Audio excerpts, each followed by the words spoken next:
This week on the BiCurean Podcast, we welcome Randolf Richardson, the founding president of the Canadian Atheist Society, to share what atheism is, the different ways people understand it, and how it's not actually a threat to religion despite concerns by some theists.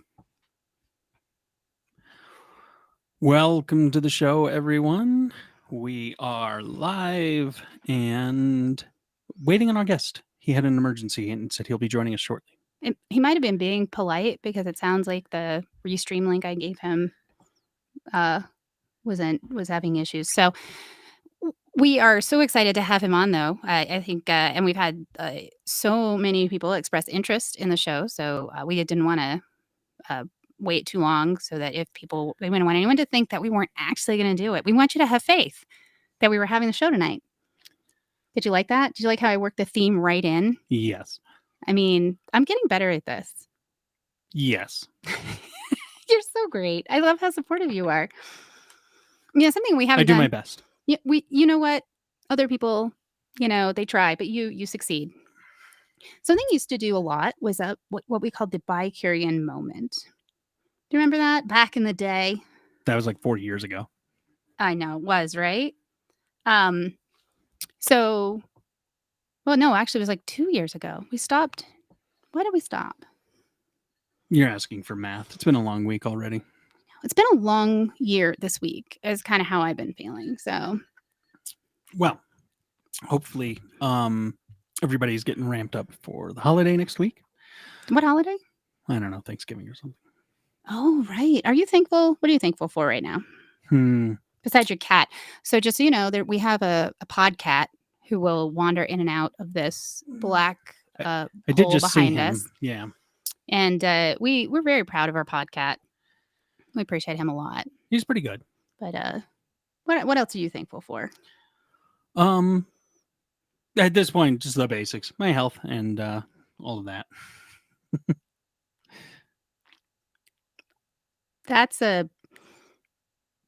That's really great. Well, yes. you like to throw like the fun footballs at me, don't you? Oh yeah, for sure. Very cool. So next week we're not doing a show. We're mostly because it's a holiday. I thought it was because I was being lazy. Thank you for give me some space on that. The one I just brought up, which is, I don't know. It's like Easter or something. It's hard, right? Because it's not so much. I mean, we talk about it as Thanksgiving, but I'm super fun and a downer. And I'm like, is it like Happy Genocide Day? It's hard to know, right? Yes. But here's the good news. What? Our guest is here. Oh, did the link actually finally work? I'm so sorry, Richard. Well, Randolph, sorry. Randolph made it in, so despite my best efforts, we're gonna pull him right on in. We can. Yes, indeed. We're live. We're out in the public view right now, with an eye looking at us. We didn't want to lose anybody that might have been jumping on to see something. Yeah, I appreciate that. I apologize for the delay. I had an emergency here. We had some leaking from one of our freezers, and I had to take care of it. No, you can't ever let water run in your house where it doesn't belong. It's bad. It's bad. That's correct. How are you? Sure. We're doing good. Thanks for being here. Are you from Canada? It's hard to tell. Yeah. Thank you for having me here. I really greatly appreciate it, and I have been promoting to this show, so hopefully people are showing up. I am delighted to be here. Yes, I'm from Canada, and where would you like me to start, or did you have some things you wanted to cover first? Well, I think the first thing we should do is have you introduce yourself officially, who you are, what you do, what's interesting about you, what life is like in Canada. Are you in the Vancouver area? I hope not. It's kind of underwater right now. Greater Vancouver. So that's a collection of cities, including Vancouver, but I'm in the city next to it called Richmond.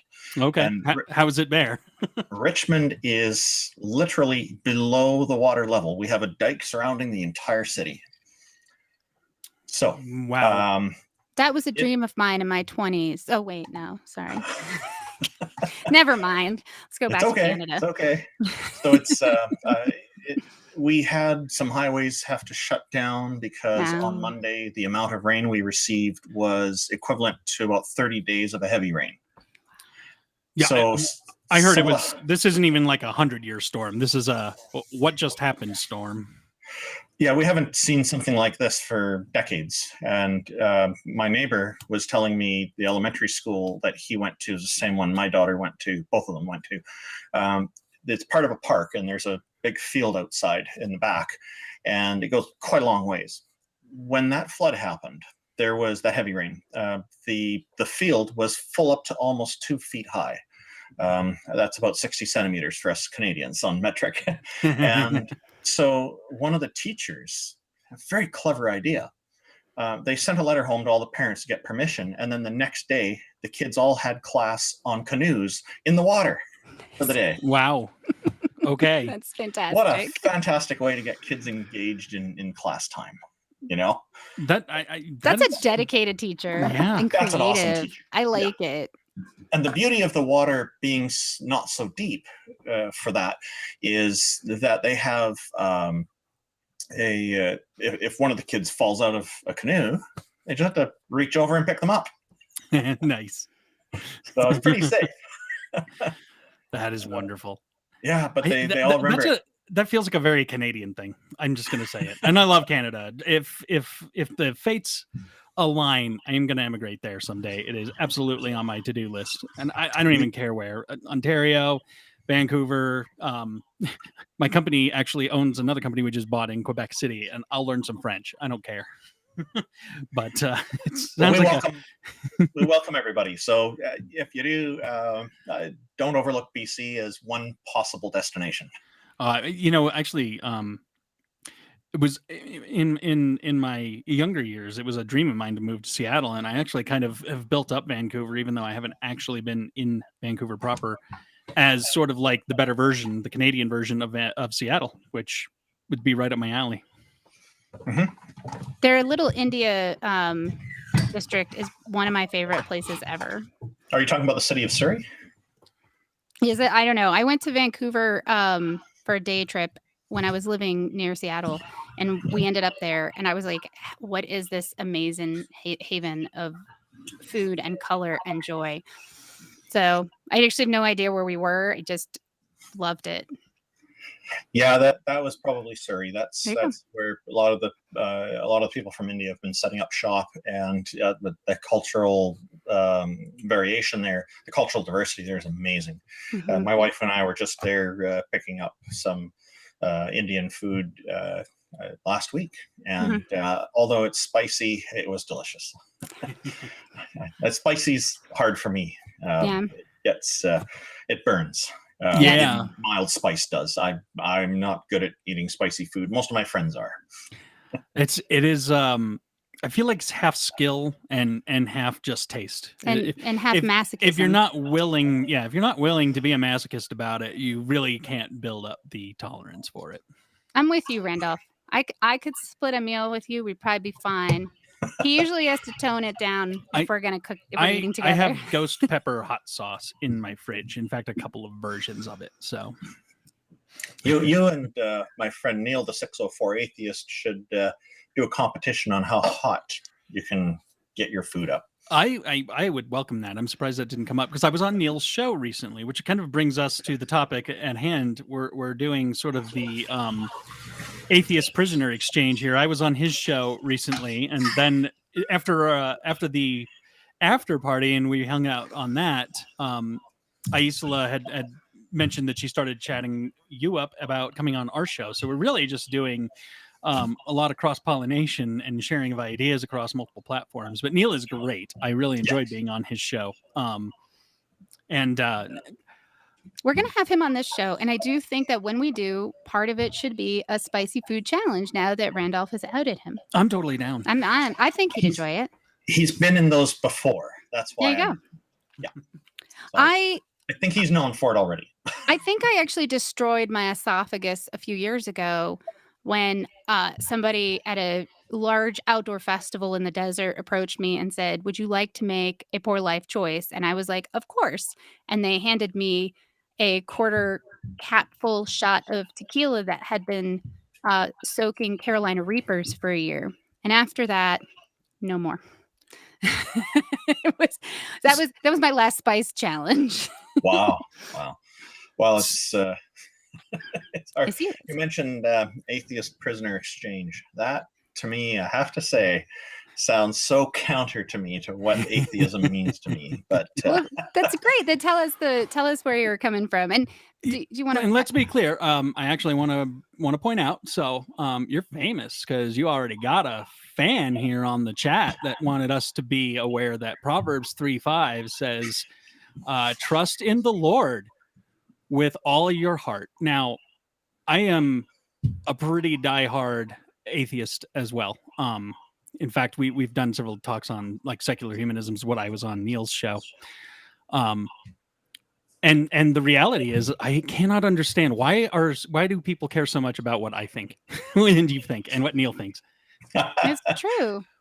I care what you guys I'm think. not taking Otangelo's anything from him, and I think maybe he thinks he's doing God's work, but I'm at a loss. I don't really know what to say. Go do your thing. What caused our existence if not God's science? I think he's free to believe what he wants to believe. Absolutely. I don't have a problem with that, and I know you two don't either. It's where I start to have a problem with it is when people try to impose their beliefs on others and expect others to conform. And that's, to me, it doesn't even matter if that belief is a religious belief. It's, we have intellectual sovereignty. It's our nature to have intellectual sovereignty. It's our nature to judge things and make decisions for ourselves. We should be doing this instead of just playing follow the leader all the time. And many of us do. And I think I want to encourage this more for people to think for themselves. I noticed Otangelo's chat messages coming up on the side here. One of them was atheism. The bag is empty. And the only part I would disagree with on that is in calling it a bag. It's nothing. There's literally nothing to it. It's just not believing in deities. That's it. There's nothing else there. So to call it a bag is giving too much to it. And one of the things that I was thinking about, and I've talked about this both in the little video we made, is that I feel like a lot of times the conversation is framed from the perspective of there's this default expectation of theism. And then the atheist has to come in and sort of talk about their experience in opposition to that. And what I want to say is that if we lived in a world that wasn't theistic, then we wouldn't call it atheism. We would call it observational reality, because we wouldn't be sitting here worried about it. And so I'm really interested in, and we can talk about this comment, but I'm really interested in saying, what is atheism, in that context of observational reality, rather than this idea of opposition? Because what you're saying is true. It has nothing to do with another person's belief. It has to do with your belief. But because there's a default expectation of a certain kind of belief, you then have to often express, this is where I'm actually at. It's really oppressive and unfair. I think your point is right on the mark about, if we were in a world without any theistic ideals at all, without any concept of that atheism would be the default, and it wouldn't even be named because it would just be a normal part of life. And it is. And to take away from that idea that you mentioned, to take away from their idea that the default is some kind of a belief in a deity or deities, goddesses or gods. To me, the way I see it is that if you're born tabula rasa, born as a blank slate, you have no concept of all kinds of things in life yet. It's not possible to hold a belief in something if you don't even have, let's say, an incomplete concept of what it is. We need to at least partially conceptualize what a cat is before we can identify it and hold a belief about it. So the same goes for deities. If somebody has a partial concept of what a deity is, only then is it possible for them to hold a belief or form an opinion about the deity. And these concepts are either learned from others or we create them ourselves. The majority of what we do seems to be learned from others because we're naturally social creatures, but people create new ideas too. That's how I view it. So that's why I think what you say is right on the mark. And I think that's a part of it too. One of the things that I notice most about having the conversation of atheism versus any kind of theism, I mean, I even consider myself to be a spiritual person. Okay. But the reality is, and you know, and some of this I'm reading these comments and stuff, but it's almost a battle of people who don't want to have to be judged, battling against the people that are insistent on judging. And that's where the whole thing really loses me. Mm-hmm. And interestingly, the very same people who are doing the judging are preaching to everyone else to not judge. Yeah, no, I mean, we could have an entire show about the whole concept of logical fallacies. But to me, I think that the fundamental of atheism consequently is this freedom. We're not conforming to some kind of a deity or anything like that. We're making these decisions for ourselves. We don't have the option of following some deity's guidance if we don't believe in that deity. We have to make this determination on ourselves. And to quite an extent, many religious people are still making the choice to follow that. So it's almost it's funny that way. Yeah. So freedom is it's not a direct aspect of atheism. It's a consequence of not believing. So out of curiosity, Okay. I just wanted to clarify. What do you define atheism as far as, like, okay, so it's clearly the acknowledgement that there is no, deity or, some of the, I'd love to hear what your official definition would be. All right. I'll start off by saying that people understand it in many different ways, including what you said, an acknowledgement. But an acknowledgement is an action. So this would be an actively held position. I see it as a classification of not believing in any deities. And I call this the fundamental baseline of what atheism is. And the other ways that people define it are encompassed by this. They include this. So if somebody actually holds a position that deities really don't exist, that still fits in this classification, because if that's genuinely true, then it also means that they don't believe in any deities. So if somebody's acknowledging it, then all that means is that you're understanding what this means, this concept of not believing, and you're just acknowledging that, yes, that's me. But one doesn't have to acknowledge it. One doesn't even have to identify it in order to be part of that classification. Just the fact of not believing means you're part of that classification, believing in deities. If I was to tell you that you are a Tellurian, most people don't know what that word means. The fact is, we're all inhabitants of planet Earth, and a Tellurian is defined as an inhabitant of planet Earth. So we all qualify for this classification, whether we identify this way or not. It's just the way the language works. And the concept is correct. We all qualify as far as that concept is concerned. So there are people who will accuse and say, okay, this is prescriptivism, or they get into all kinds of interesting pedantic arguments, and some of them not so interesting because I've heard them too many times. But that's why I see the freedom aspect of it. And I don't have a problem with people defining it in different ways and limiting the scope for themselves if that's what they want to do. I just think it's not necessary. Yeah, that makes sense. And so I will say, I just want to be clear, by the strictest definition of how you just define that, the majority of the world is actually would qualify by that definition as atheist, because the majority of people, the religion that's subscribed to the most in the world is Buddhism, which has no deities. Okay. Buddhism is very popular. I agree with you there. But Buddhism actually is a polytheistic religion.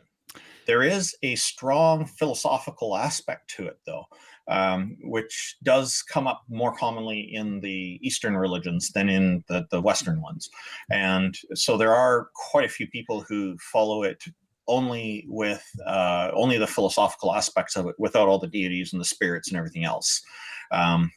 Like two of the most popular deities in Buddhism is the Happy Buddha and Guanyin. Happy Buddha is a big, fat, jolly, happy fellow that greets you when you enter the temple, and there's usually lots of children climbing on him.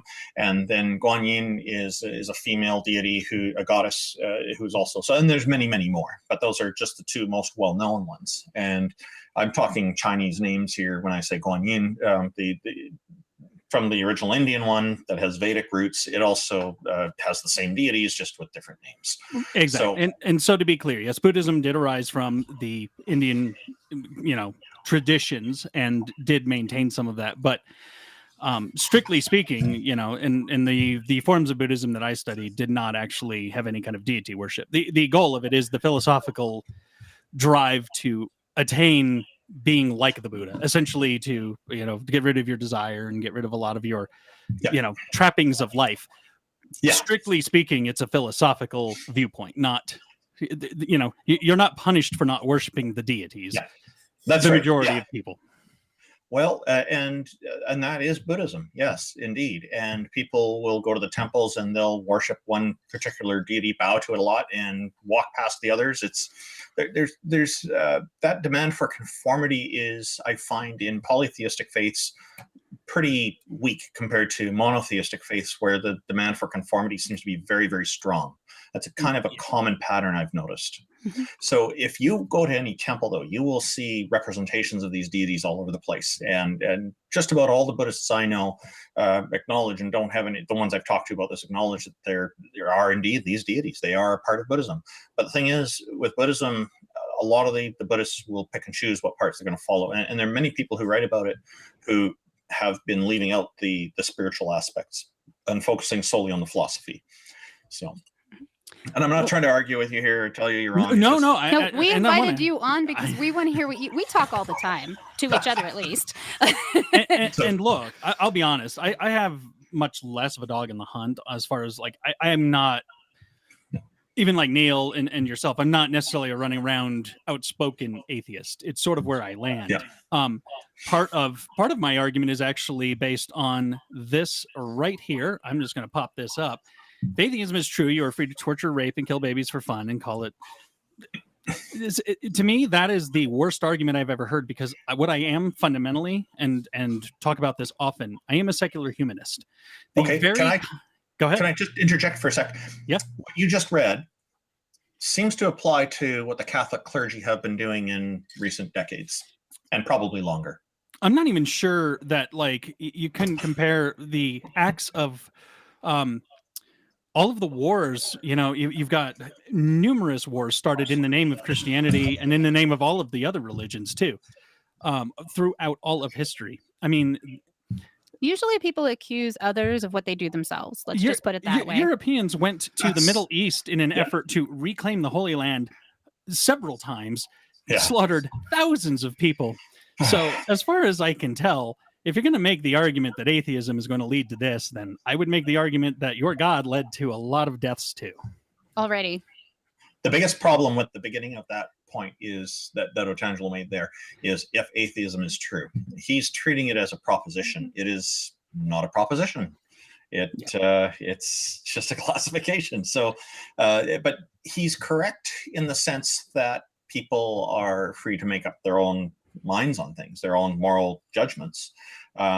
In my view, this is exactly what most religious people do too, because they use that to justify whether or not they're going to accept their religion, and they use it to interpret their religion. It's just, instead of coming from a completely wide open field, as an atheist does, that does make moral judgments, they're coming from a more limited viewpoint that has to do with their religion and ignoring the outside influences and the other religions. So they have a smaller set of options to choose from. And it's no wonder that many of them still value slavery, and they'll make statements like slavery was okay back in the time when, 2,000 years ago, let's say, or whatever time frame they're saying it was acceptable, and it's not acceptable now in modern times. But the thing is, the doctrine hasn't changed. It still promotes slavery, no matter how they try to interpret it and put the time argument in. Mm-hmm. So when it comes to morality, my judgment is that it's always been wrong to have slavery. Even in old times, I wouldn't want to be a slave. Even now, I don't want to be a slave, and that's my own moral judgment about it. Yet there are some Christians who think that it was okay back in the day, and it's interesting selection that comes on. So. You just hit on, this is a kind of a bugaboo of mine. We work with a lot of different racial minorities, natives, blacks, all of that. It's a big part of what this show has always been about. And one thing that always comes up is how essentially white Christianity defined for all of those people, the natives in this country, the natives in Canada, the natives in Australia, the natives in New Zealand, the natives on all of the Polynesian islands, how they were basically unwashed savages because they hadn't found Christ, and they were going to fix that for them. It is the biggest atrocity, I think, on the planet ever. There's no way we can even clean it up. I mean, you've seen what, it started in Canada and it quickly trickled down here, those Christian churches that basically have mass graves from all of the native children that they were burying when they determined they could no longer cleanse them of their filth. It's or whatever in Ireland too. I mean, everywhere. There. So let's be clear. It's not even Christianity. It's specifically this white Christianity that has been the true devil of the planet for a lot of people who don't look like you and I. Okay. Yeah, I'm not proud of this part of our history. In the past, there were a lot more people who were very much in favor of Christianity, who were in power and making decisions and putting a lot of trust in the Catholic Church to run these churches unsupervised and without accountability, without the transparency, because, it's the church. They would never do anything bad. Is the typical only do good, right? That's what it's all about. Well, and one of the things that I think is important to distinguish is there's an assumption that this comment that was brought up earlier that we were responding to a little bit is that by nature that we are going to be awful, that our instinct is to be awful to one another. And I just don't actually think that's true. I think that yes, we all have rage and, we have passion, and there are times when anyone can be pushed to the edge. I'm not going to say that we don't have that. And my experience, raising kids and being around plenty of people who identify from a variety of faiths, including agnosticism and atheism, is that most people actually have the desire to be, socially engaged and connected. Most people have the instinct to contribute to their community in some fashion. Some people want to contribute but never talk to anyone because they don't like being around people, but they're quite happy to do things to support their community and to show up. You look at plenty, like the beginning of the pandemic here, and people were doing fundraisers and helping each other out. Like it counters the profit motive. Like so many times we show up for no reason other than that there is a need or there is something happening and we want to support someone in their goals. So this assumption that without something controlling us, that we would not be kind or good, or that we would not restrain ourselves, I don't think that's the whole story. Yes, I do think there are people for whom that might be true, and I'm sad to know that. But I also think that there's a larger story here of society and mutual care, and what you were talking about, secular humanism. And I think we can ascribe to that as a belief in our fundamental goodness and show up in that way instead of saying, oh, no, we're all awful, and the only way to fix it is this restraint that has to be supernatural. Like it actually sort of counters to me the fundamental goodness of the universe that I have to believe in for myself. Yeah, I agree. The idea that we're we're wrong, that we're bad somehow if we don't have this belief, is to me a very dim view on humanity. I think people are much better than that, and it's not necessary. The Humanist Association of British Columbia here in Canada has a little button pin that you put on your clothing, and it says "Good without God." So it's not necessary to have that, and the idea of that we need to have this, that we can't figure this out for ourselves, to me is so wrong. And it's like telling people to give up on your own ability to make the future better. This is all there is for you, is these two options of after sitting in purgatory for a while, to go up in heaven in the clouds and forget part of yourself so that you'll be happy for the rest of your life, or go down to hell, not forget who you are, and be tortured for eternity. Between the two options, I'd rather not forget my history. I'd rather be myself. Like I've asked people, what I'm referring to is I've asked people about in heaven, they're saying, when you go to heaven, everything's better. And I said, well, what about my memories of bad things that happened in my life, like really horrible things? And I've been told that by many Christians that that part of your memory goes away. So you'll only remember the good things. And to me, that's part of my personality. I may not like these memories, but that has been helpful to me in my life in some ways as well, because it helps me to appreciate what is happening more, and to be able to recognize problems before they come up and be preventive. And these things add to a person's character. This is something that we shouldn't be dismissing and throwing away, and replacing. We should be taking it as part of who we are and adding to it instead. Mm-hmm. Well, unless if people want to get rid of these things, then they can work on that. That's fine. They can do it. Yeah. Well, and I actually was a very strong conservative Christian for a large portion of my early life.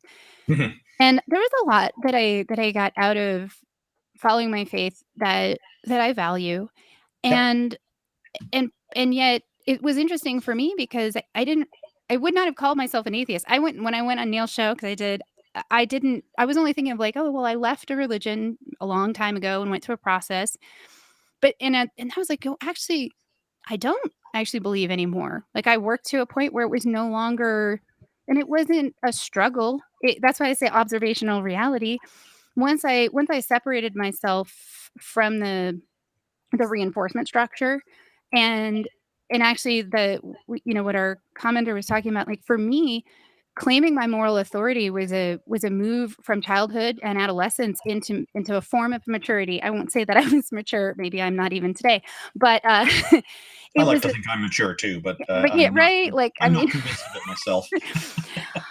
But and it's one of those things for me where it was such a powerful opportunity to recognize both my own capacity, sure, for evil, but also my capacity for good, and my ability to stand in the world and be for something, and be in community and participating with others. And there's something so powerful and real in that. And it is, for me, it has become so much more fulfilling than the reinforcement structure of this other belief system. And so it's not that, and like you said at the beginning, for the people for whom that works, I am happy they have it. I know what it was for me. And so, when it was the right place for me to be, I valued that. And there are things that I kept from that experience, like my commitment to community is absolutely a result of the faith and the church community that I was in. Like I know that there a lot of that carried forward. I kept that. And so, but what you said also, like this idea, the thing that I dislike is this punishment control thing that a lot of people, they're addicted to that, and they use their religion to justify it. They want to punish you for having a different belief. It's like that comment that Eric put up earlier, that everyone is free to go to hell. Gosh, that's mean. That's mean. That's just mean. Like, I wouldn't. Why would you say that to anyone. anybody? Like, and you know what? To be honest, if I wanted to go to hell or whatever, it's none of your business. So leave me alone. Yeah, what do you, go do something. Go do something fulfilling in your community. If you really follow this faith, and that's what we talk a lot. Like, I really respect my dad. He's still very conservative, and he doesn't preach to me at all. I know what his faith is. He goes around and takes care of people in his community. Don't get online and be mean to people. That's people ridiculous. Like that, and people doing that kind of action should be appreciated because they're helping people, and that's wonderful. Yeah, always. I know people who are religious and people who are not, who are. We have some great religious friends of this show. I just want to be clear. We have Roger Wolsey comes on the show all the time. He is a Methodist pastor who's doing really good work because he's working to get LGBT folks and all sorts of people accepted into the church. He's fighting an uphill battle. He has written several books, including one that I would recommend anybody, if they want to see just a different perspective. It's called Christianity for People Who Hate Christians. Yeah, and he also is on the board of a group called the Progressive Christians, and they post the most beautiful things, and they're so dedicated to showing up and expressing what they view as that love in community and bringing people in. What they've never done is accuse us of being sinners for being atheists or tell us all of this stuff, quoting one single source, which, let's be clear, if I went to college right now and quoted one source as my only source of truth for anything on any paper that I ever wrote, ever, I would probably fail. So try reading a different book. My observation is that there are some religious people some theists who are really, really imposing and pushing their way through and trying to bully people into becoming part of their faith. And then there's some who are completely disconnected from it and want nothing to do with it, but they still just privately believe. And then the majority of people in between, I think, are really good people who are they mean well, and they're not trying to push it on people. And I'd say that's probably well over 90% of theists are like this. They're easy to get along with. It's not a problem. And they're not out there causing problems. And the same I would say with the atheism demographic is that the vast majority are nice people. And the reason I think it's the same is because I think that's humanity. Yeah. And that humanity kind of overtakes all of this. These are just characteristics of people, whether they believe in something, Yeah, like I said, I think that's my whole point. Fundamentally with this show, one of the things that I have really enjoyed about it is we have found a lot of people doing good, and they are Black, brown, Hispanic, Native, gay, trans, all of these people. And one thing that we all have in common is that we've never, in this large group of people, blanket statement, probably doesn't apply to every single person we've had on the show, but the majority of people we've had on here have never accused somebody of being a bad person for what they've done. In fact, even trying to change minds about how, Black, LGBT, all of those groups are treated, it comes down to trying to educate them, trying to help them understand, trying to see the beauty of diversity. Yeah. Yeah. Yeah. I feel like it's a really tough conversation to have while I'm watching, somebody in our chat, like, basically say that he's just being truthful. He's being kind by being honest about us going to hell. Thanks. Gotcha. Okay. Well, and I think that let's not that co-opt that. We've got like 17 minutes, and the truth is that one of the things that for me was just so exciting about, like I said, having you on and talking about atheism from that perspective of like, what is it that's the primer version? And I think we touched on some of it. Like, there's this assumption that we are capable of being good to one another without needing, something outside of us to force us into it, right? And I think that that's a powerful thing to come into, to recognize that. And I will say that when I left my faith, that was actually really scary for me right at first. Like that responsibility to actually assess what's happening and to say, wow, there's these big problems like the climate crisis. And I can't just say God's going to fix that for me. I have to now take on what's happening and participate. And that's really overwhelming and kind of terrifying. It really is, isn't it? And that was, and that to me was like, it was an understanding of like, oh, okay, this is why this faith system feels so comforting. I don't have to worry about it. I do my part, which may not have anything to do with climate, and then it's all good. I miss that. I'll be honest. Yeah, comfort is the dopamine of belief, basically. Mm-hmm. Yeah, it's very reassuring. It was very like I have anxiety now, and I know some of that is that I can't hide from what I see, that I can't control, and I'm okay with that because I also feel like I'm more present in my life and I'm more present with what's real, and that means I have an actual possibility of doing good. I have an actual possibility of showing up. And I'm not saying this to dismiss someone else's faith, but just to say that for me, that's that grounding in reality. It feels more fulfilling and it's while it's not comforting, it's more fulfilling. Yeah. So, I know you had mentioned just offline. I wanted to get your thoughts on this. You've intrigued me. Let's touch on the golden rule per your suggestion. Yeah, the golden rule, I think, is seriously flawed. The way it's been presented in the Bible, as I understand, that's where it comes from. They say, do unto others as you would have done unto you. Treat others as you want to be treated. And I think that's flawed in a number of ways.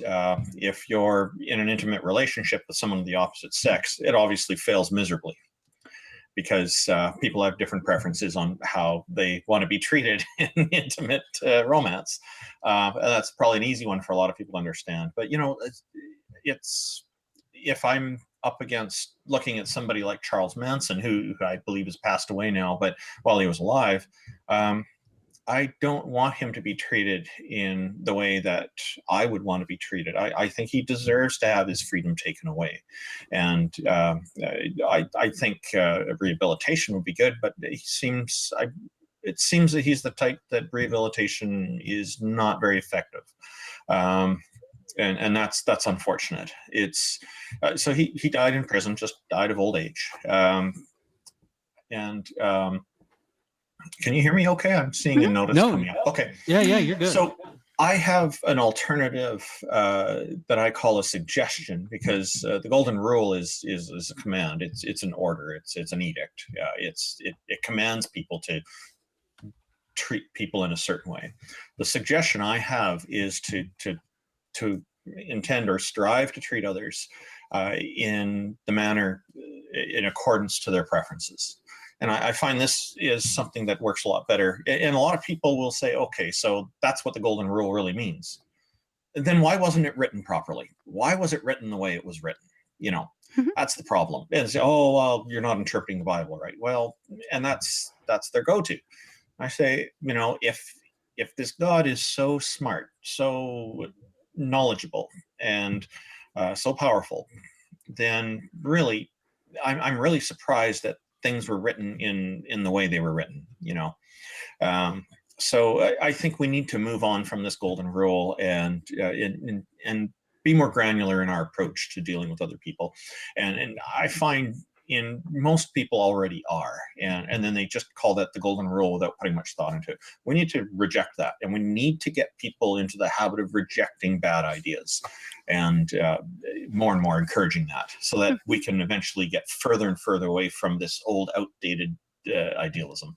Well, I think you just nailed kind of actually what's fundamentally going on with regards to progressive thought right now. I don't want you to treat me like you want to be treated. That's like self-serving to you. I want you to see me for my gender or lack of gender binary, status, or other preferences, or as more than just a white person in a male body, because there's so many things about it that do not come down to you doing to me what you would want done to you, because frankly, your opinion may not match up. And the golden rule fails for ordering pizza too. I'm going to order a pizza I'm going to ask you what flavor you like. I'm not going to assume you're going to like what I like. Exactly. And so I think you kind of nailed a lot of good could come in the world if we stopped that and actually looked at what other people are, who they are, what makes them who they are, what their interests are, why they have those interests, and just actually get to know people, instead of making it's a self-serving statement. Do unto others as I would have done to me is basically saying, I want everybody to be like me and do what I say. Well, self-serving is the right way to describe it. I agree with you. It's also an assumption of knowing best for others, which I ascribe to that, I will call it the British colonialism, Right. which I think has some hand in hand with that, but we've absorbed it for sure. And it's an interesting thing that, like, in raising kids, like, learning to balance that, when they're very, very little, I kind of do. It's my job to protect them from things that are going to harm them. And what's interesting to me is that job ends a lot more quickly than many people, I think, can comprehend. Like, it's at a very young age, humans start to analyze their environment based on, and especially if you allow them to have contained experiences, they're pretty quick to understand, oh, I didn't like that, not doing it again. And it's very interesting to me if we look around at how much of our cultural dialogue is this dominating I know best scenario, instead of stepping back and saying, wait a minute, I see that there's something that's not working. I see that people are suffering or unhappy. What do you think would help? What do Yeah. you think would work for you? And it's and the part of why I work with an organization, Her Many Voices Foundation, and it's a Native woman that runs it, and we work with Indigenous people. And all the time when you're working with Indigenous people, especially Native American women and Indigenous women, they always start there. They sit down. If they go to a community to work in a community, they sit down with the people who are there. They have some tea or something, and they say, "What's happening? What do you think? What do you think the problem is? What do you think is going to fix it? What do you think you need?" Yeah. Not once do they say, "Well, I know your answers. If you just did this and this and this, you'd be good to go." I've never heard that happen, and it Yeah. turns out that's better. And you know what? We like it too. I so much prefer when someone comes up to me and says, "Wow, it looks like you're having a rough time. What do you think you need? What would Or help? what can I do to help? Or How can I something like help that. you?" Right? Not, I think if you would just do X, Y, and Z, everything would be fine. It's like, thanks, gotta go. Yeah. Yeah. Not interested. Yeah, this is so important. Yeah, we need to help each other more.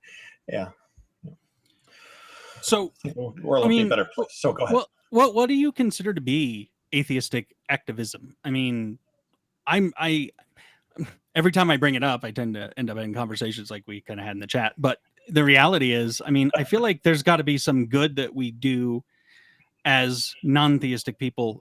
I personally try to do it, and I brought it up a little earlier, and I want to touch on this. One of the concepts that you can't be good without an all-seeing white bearded grandpa in the sky judging you constantly, and that's the only reason that anyone would be good, is so crazy to me, because I believe in secular humanism. It's ironic too, and I bring this up a lot. Charles Schulz was a secular humanist, and everybody always looks at how wholesome and wonderful the Peanuts cartoon was.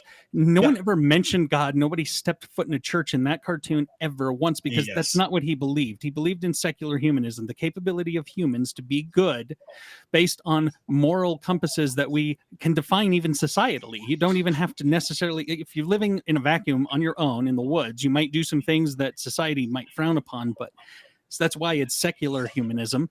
It implies society, and it implies that we can fundamentally understand good, bad, right, and wrong.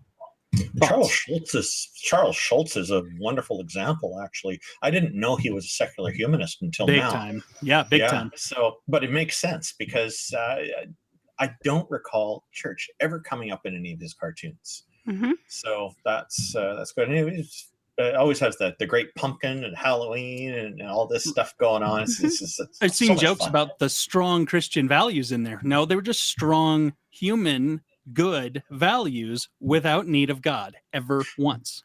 Why do they need to be strong values? They're just values. Exactly. Mm-hmm. Yeah, it's just I think like the activism, like what you're doing with your show and talking to people who are like you're talking about this pastor, is it, or a religious person who comes on? Yeah, he's a pastor. He's a pastor Who's coming on, and you're talking with him regularly, and he's helping people in the general public, like bridging this and having this conversation, this free exchange of ideas, I like to call it, between people who are religious, I think is great, because you can cover other topics. It doesn't always have to be about religion or atheism. It can be about all kinds of other things, like helping people. This is, to me, some of the very best kind of activism we can do, because what we're showing the world is that the stigma is false. The vilification there's no point in doing it. I'm trying to push back against the vilification, and I'm trying to end the stigmatization of atheists.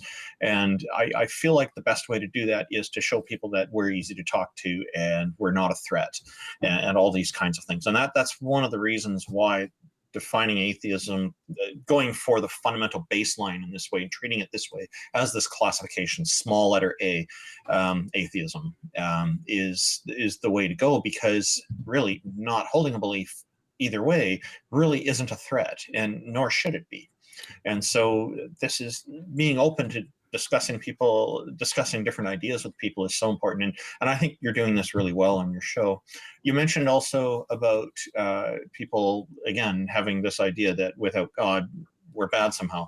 Jordan Peterson really popularized this recently. I don't know if you know who Professor Jordan B. Peterson is. He's a tenured professor here in Canada who retired after some social justice warrior crazy types made him famous. And he has written some books, and he's going on public speaking tours now. He was talking with Matt Dillahunty a few years ago from Texas. They were in UBC, British Columbia, here at the University, the Chan Center for Performing Arts.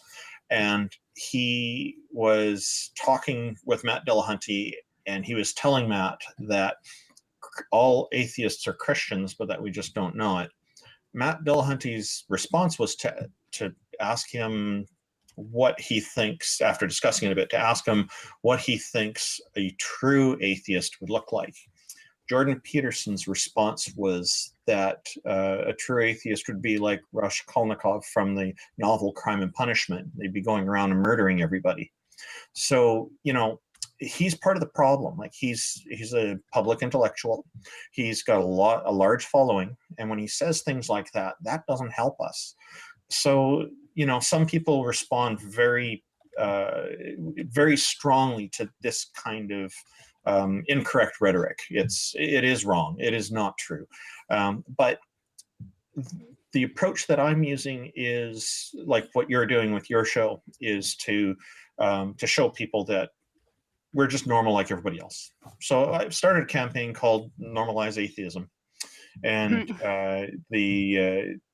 the idea behind it is to use a gentle and non-confrontational approach, and asking people to, instead of when they find out we're an atheist, instead of saying something condescending, like, or tell us we're going to burn in hell, or show some kind of concern for our soul and all this, to just treat us like they would treat other theists, and not do that. So we're asking people to do less rather than more. And I'm not out to vilify theists or anything like that. Again, like right from the beginning, I said, this is, people are free to believe what they want to believe. Where I have a problem with it is when they start to impose on others. And again, I mean, I do feel like that I do need to bring up certain truths. Oh, sure. While truths are being brought up at me. I mean, like I said, you've got your style, and that's fine. Nothing wrong with that at all. And I don't want to live in that world. I really don't. I mean, I agree. I would rather have good works speak for me, but unfortunately, the good works I'm doing are trying to make the world a better place for other people. I myself am gender non-binary, and having to deal with in a world where I used to respect Dave Chappelle. Now I live in a world where I feel like I'm having a hard time, being under the T in LGBT, because of things like that. And so, it's weird. We live in a world where everybody is feeling probably attacked right now. I had a very uncomfortable conversation, because, I do all of this work, and I'm a very progressive minded person, but I'm also an account manager. And I was working with an account the other day, that I work in the web biz, and they serve churches and Christian groups, and the owner was literally sitting there telling me, I don't know if you're aware of this, but Christians are being incredibly persecuted right now. And I'm just like, I have to throw up a little, and I can't even say anything, because I have to be a good little employee right now, and I have to basically take that statement and just swallow it. Yep.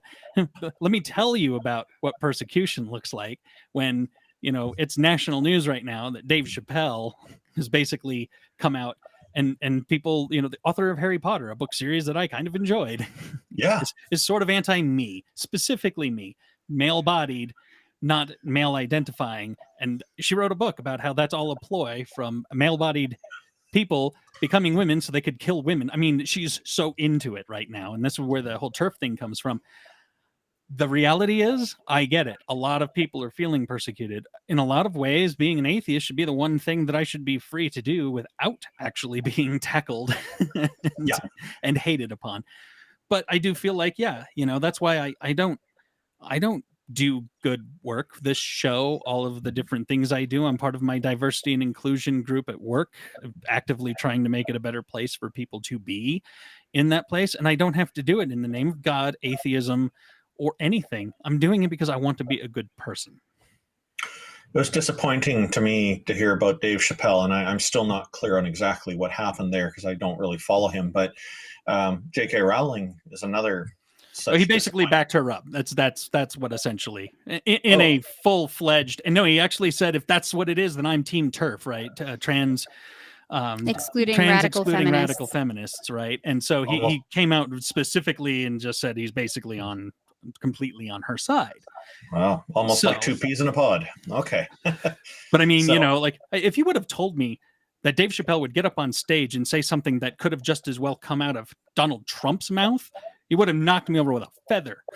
So I don't know what's wrong with the world right now. That would have surprised me too. I still think that her books, the Harry Potter series, is a very good series. They're fine.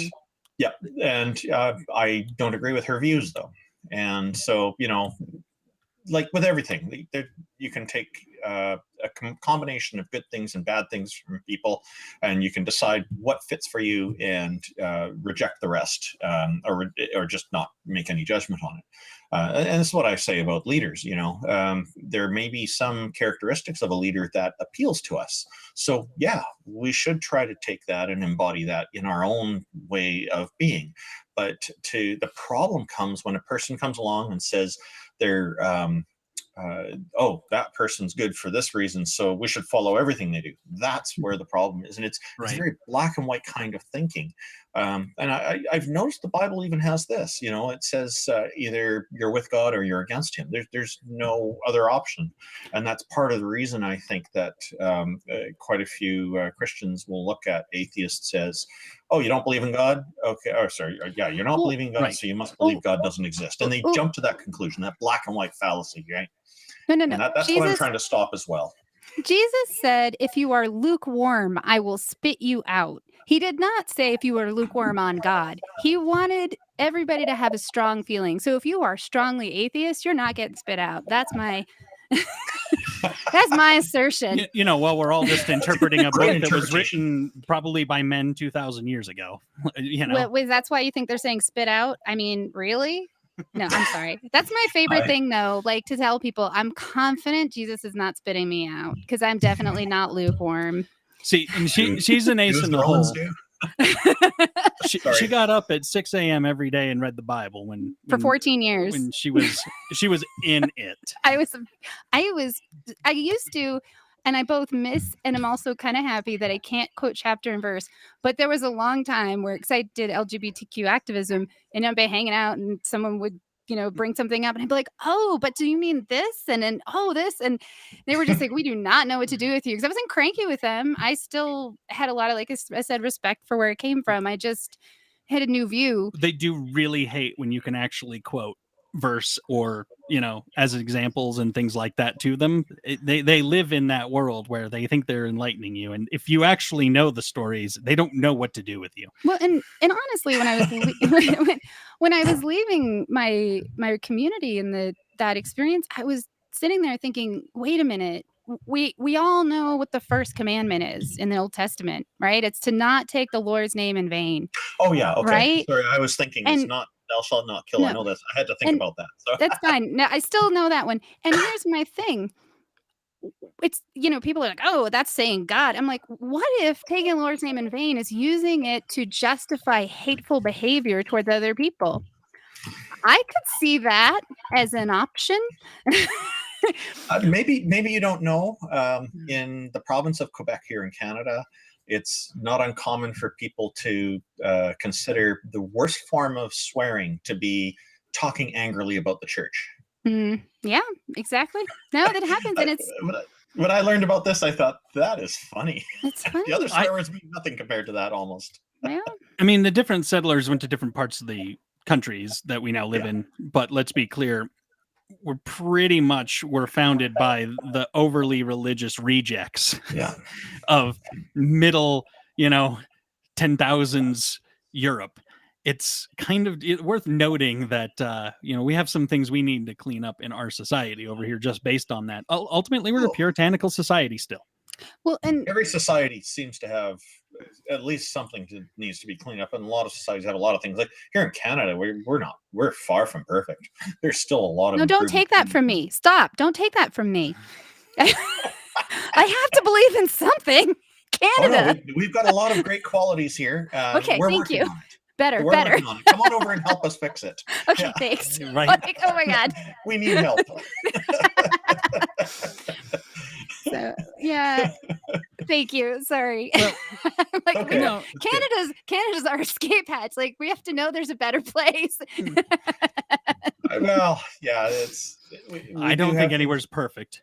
Let's be We clear. do have things pretty good Thank here, you. but things still could be better. There are many ways to, and there are people working on this. So Your country wasn't nearly taken over by a dictator. I mean, let's be Recently. clear. Yeah, earlier this year.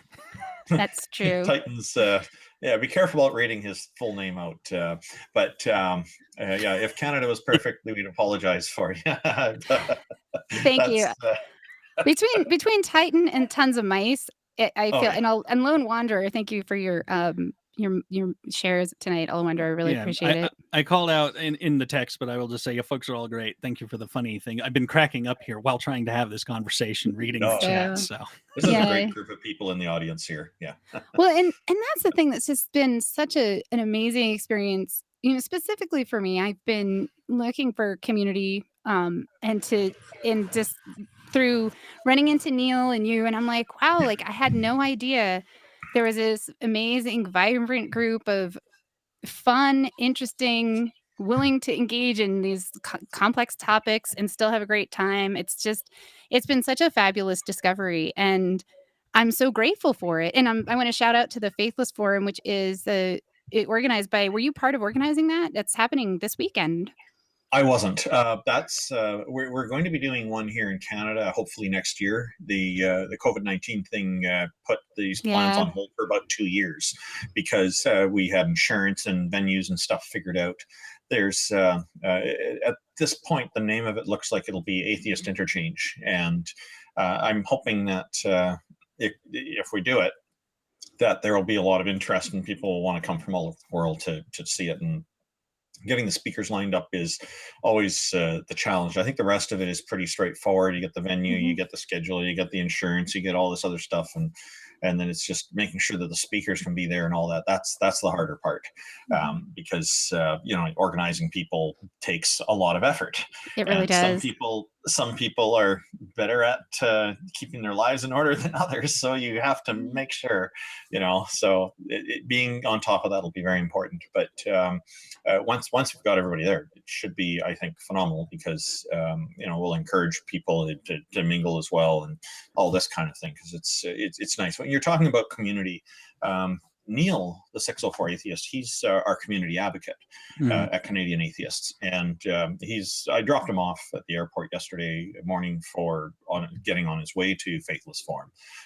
So he's there and he's talking with people, and I'm sure everybody's saying they want to meet him. A lot of people were hoping I'd be there because they want to meet me as well, and I wish I could be. It's just I've been very busy with work and I'm not able to get the scheduling for that. So I regret that I can't be there. I would love to. I'd love to meet all these wonderful people.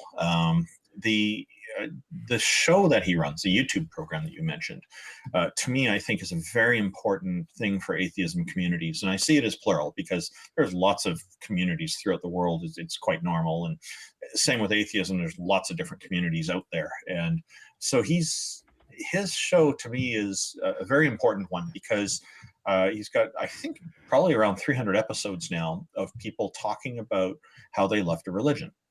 And I don't have such a story. So on an April 1st, he introduced a mystery guest.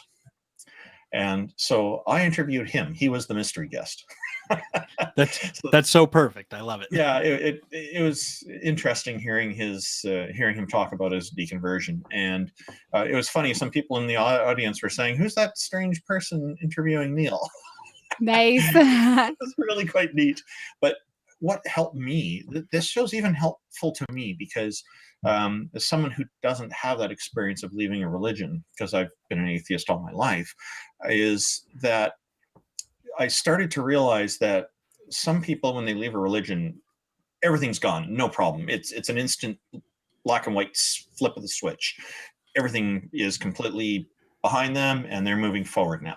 And then there's a lot of other people who they may stop believing in God from Christianity or whatever, and they still fear going to hell in the afterlife. So it bits and pieces, different aspects of the religion take different amounts of time and effort for a person to shake off. So, this gave me perspective that I never had before. And it's very interesting to me that things work this way. So I'm in the same boat when I was on Neil's show. That's why I talked about secular humanism, because I came from the same boat. I did not have, my family was all Catholic, but by the time I was, born and starting to grow up, my mom was done with it. She had enough of Catholic school and never wanted to subject me to that. I got to make my own choices, and It was a blessing. Yeah, it was a complete blessing. But it is always interesting to hear stories because, talking to Isla here, she remembers the specific time when she realized that she no longer believed in God. She mentioned 14 years of reading the Bible every day, and one day that switch flipped. Well, what's interesting is it didn't, I left because I fell in love with a woman, and which was frowned upon by the Mormons. It was, and I was and it was one of those situations where I was really clear that my love for her was fine, and it was weird because I was like, I know what it feels like to do the wrong thing. I've done that. This is not that. So it's a little right, but then, and so I left. And what you're talking about, I see a lot. I knew a lot of people that left for that reason. And so it was very painful, right? Because they're choosing between a faith and a feeling, right?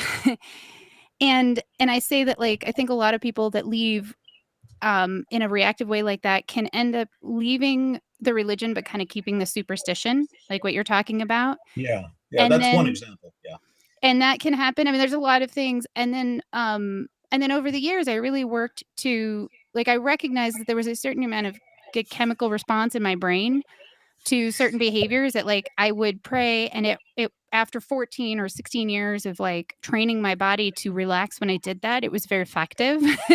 And so I was like, oh, I have to find new ways to teach my body how to do that, right? And so I practiced some different types of things.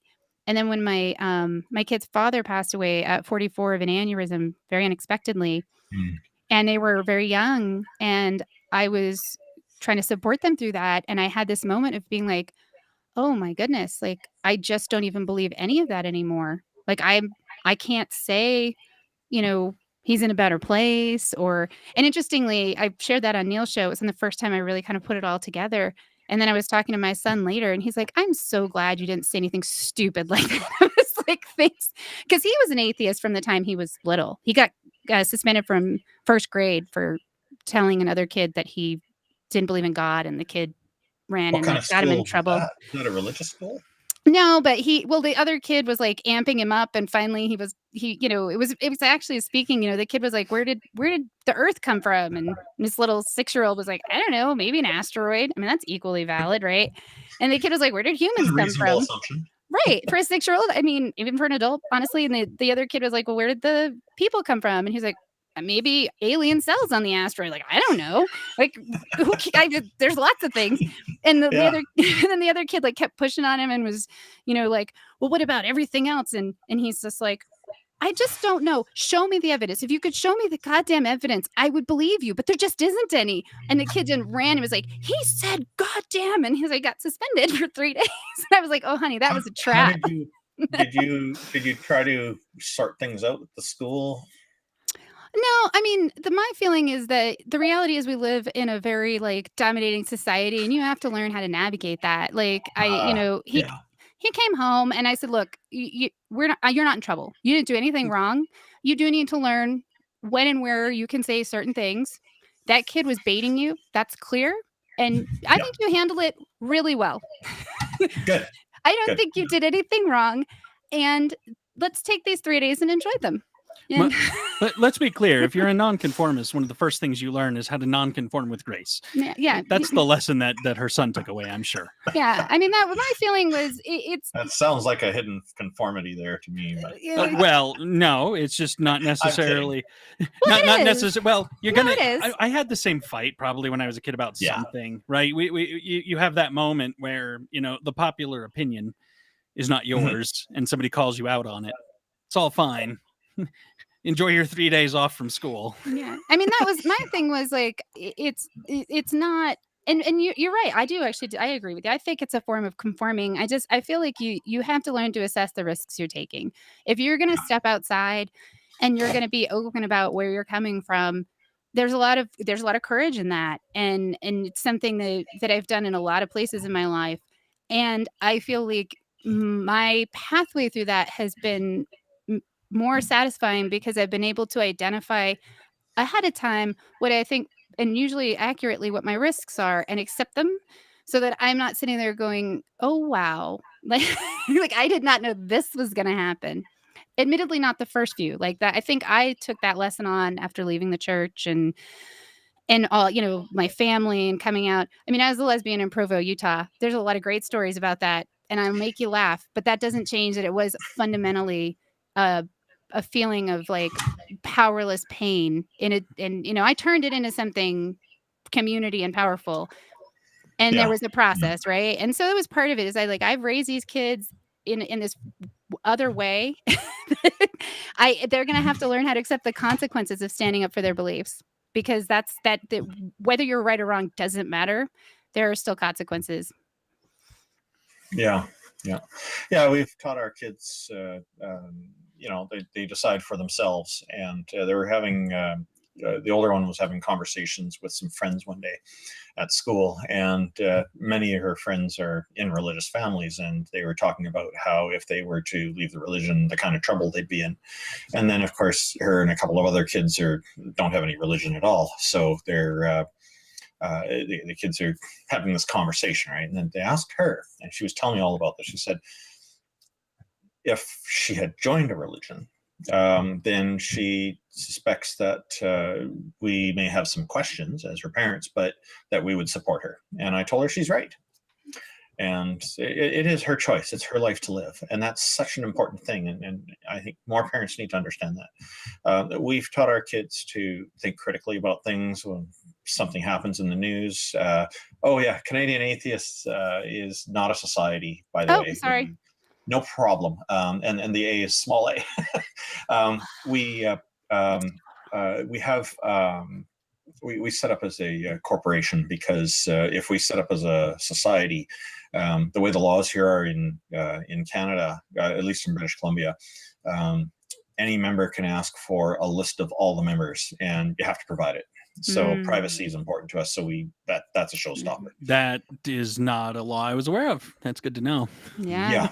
It's a problem here, and I believe that was put in by a conservative government here. Did I get it? Is this right now? Perfect. You got it. Thank you. Yeah, we're actually registered with the government with a small a, and they phoned us up at registration time. They phoned me and they said, is this a typing error? I said, nope. And so they're very helpful. They said, okay, we'll make sure it's entered that way. They just wanted to double check because they usually don't see names that way. Hey, so honestly, I can appreciate them wanting to double check for a typing error rather than being judgy. So, oh yeah, no, the lady I was talking to was actually quite curious about what the organization does. So I told her what our goals were going to be. So nice. It was just the time of formation. So that was good. They're nice people. And I just wanted to touch a little more on what Neil's efforts are with his show that you've been on. One of the reasons I think it's so important is because it's showing people that there are a lot of other people who are leaving their religion. So hopefully this helps people who've been thinking about it feel more confident going forward that, hey, yeah, this is an okay thing to do in their own way. And that's such an important message, and that's what I see from his program. I'm glad that you were on it.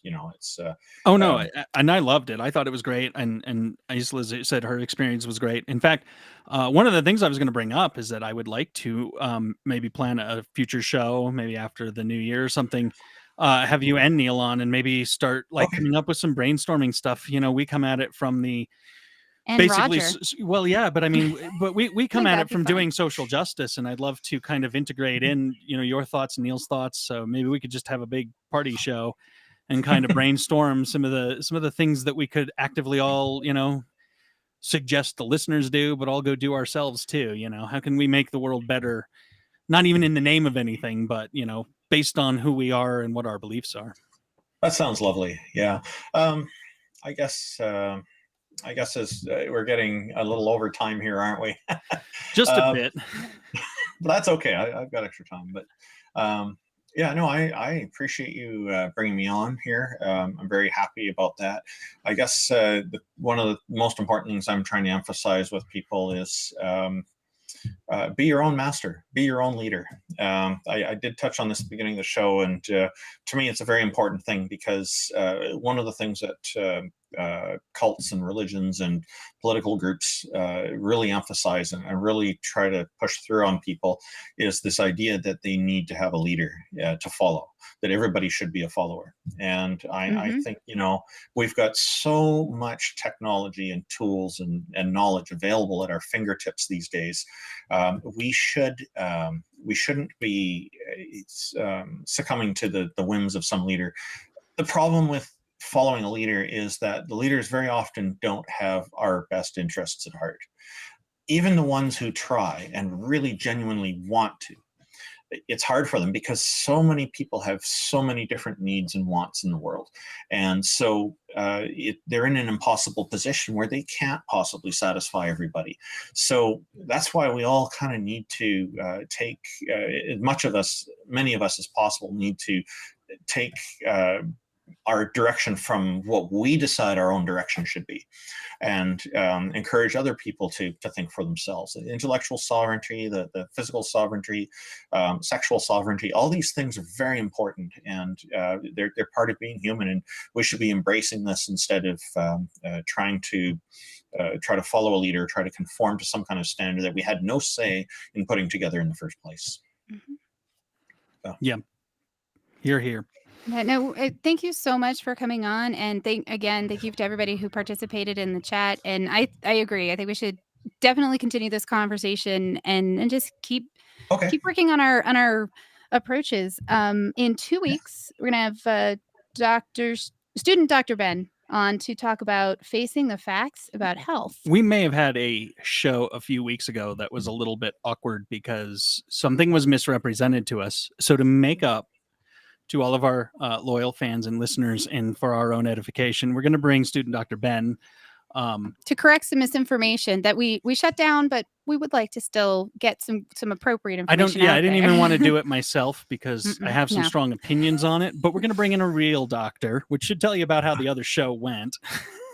I know student Dr. Ben. He's fantastic. Yeah, no, he's really great. Very smart and very well informed.